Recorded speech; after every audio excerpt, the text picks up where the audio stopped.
Hai, assalamualaikum. Welcome back to my channel. Kembali lagi bersama dengan Devi Imro'atul Khairiyah di sini.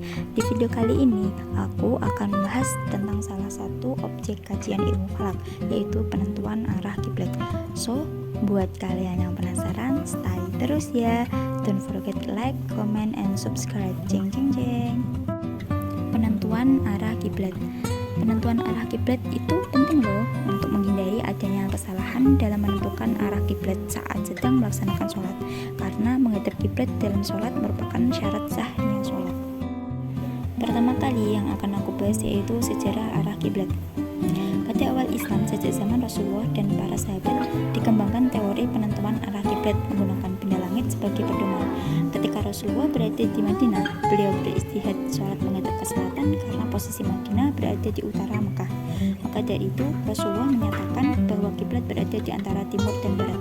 Dalam perkembangannya, pada abad pertengahan, penentuan arah kiblat menggunakan bintang Coponus, Najm Suhail, yang berkebanyakan terbit di bagian belahan bumi selatan, sedang di tempat lain menggunakan arah terbit matahari pada solstice musim panas atau inkilab asyaiti. Cara penentuan arah kiblat di Indonesia dengan kualitas dan kapasitas intelektual yang dapat dilihat dari perubahan pada masa Muhammad Arsyad Al-Banjari dan Kiai Ahmad Dahlan. Alat-alat yang digunakan beliau yaitu miqyas atau tong. Pembahasan selanjutnya yaitu dasar pensyariatan menghadap kiblat. Lah di sini aku sudah mencantumkan Quran surat Al-Baqarah ayat 149 sampai 150. Kalian bisa baca sendiri-sendiri ya. Dan aku juga sudah mencantumkan hadis riwayat Bukhari. Kalian juga bisa membaca sendiri-sendiri. Dalam penentuan arah kiblat ada beberapa metode loh. Yang pertama yaitu miqyas atau tongkat istiwa, yang kedua rusad al-qiblah global, yang ketiga rusad al-qiblah lokal, yang keempat kompas, yang kelima theodolite. Yang pertama yaitu miqyas. Metode ini memanfaatkan bayangan matahari sebelum dan sesudah zawal atas tongkat istiwa untuk menentukan arah barat dan timur sejati dengan berpedoman pada bayangan dari ujung tongkat yang jatuh pada lingkaran yang titik pusatnya adalah tongkat istiwa tadi. Setelah ditentukan arah kiblat dan timur sejati, untuk menentukan arah kiblat digunakanlah rubuk mujayyab sebagai salah bentuk untuk mengukur koordinat arah kiblat. Yang kedua adalah rusad al-qiblah global. Rusad al-qiblah global adalah matahari berada di atas kota Mekah, sehingga bayangan yang terbentuk pada saat itu mengarah ke kota Mekah, kota di mana tempat berdirinya Masjidil Haram yang di dalamnya terdapat bangunan Ka'bah.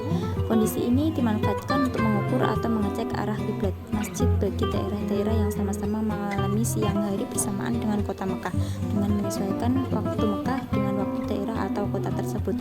Rusad al-qiblah global itu terjadi 2 kali setiap tahunnya, yakni saat matahari naik ke utara dan pada saat turun menuju selatan.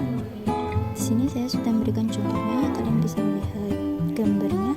Peristiwa ini terjadi pada tanggal 28 Mei 2009 jam 12:18, sedangkan waktu Mekah pukul 16:18, dan tanggal 16 Juli 2009 jam 12:27, sedangkan waktu Mekah pukul 16:27 waktu Indonesia Barat.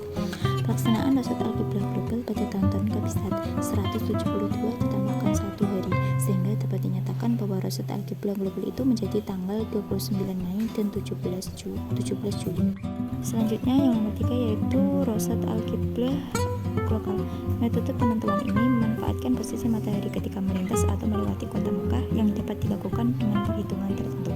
Pada saat itu, bayangan matahari menuju kota Mekah atau kebalikannya.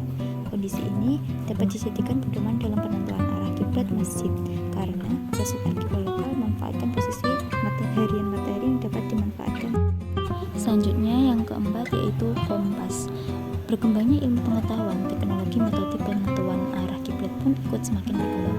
Pada saat itu di Indonesia dalam menentukan arah mata angin juga menggunakan kompas dan bisa juga untuk menentukan arah kiblat.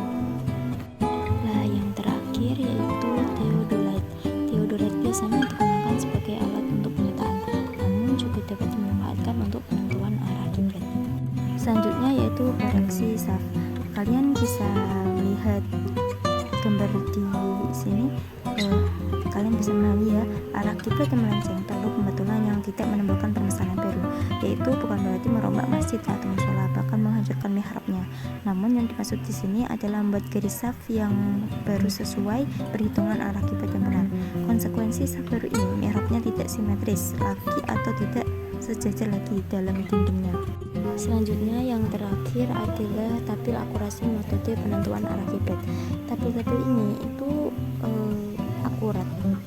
Kalian bisa melihat ada beberapa metode itu menghasilkan akurat dalam penentuan arah kiblat.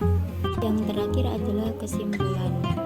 Semakin berkembangnya zaman dalam penentuan arah kiblat, terdapat berbagai metode yang akurat untuk mengoreksi dan meraih hasil arah kiblat yang presisi.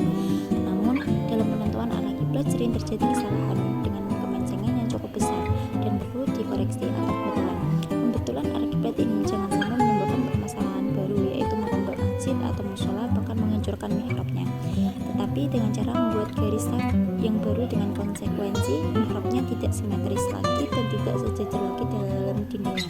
Jadi menghadap ke arah mana saja yang diyakini ketika kesulitan menentukan arah kiblat merupakan rukhsah atau keringanan Allah. Oke, sampai di sini dulu ya videoku kali ini. Terima kasih sudah menonton. Jangan lupa like, comment, and subscribe. Dadah. Assalamualaikum.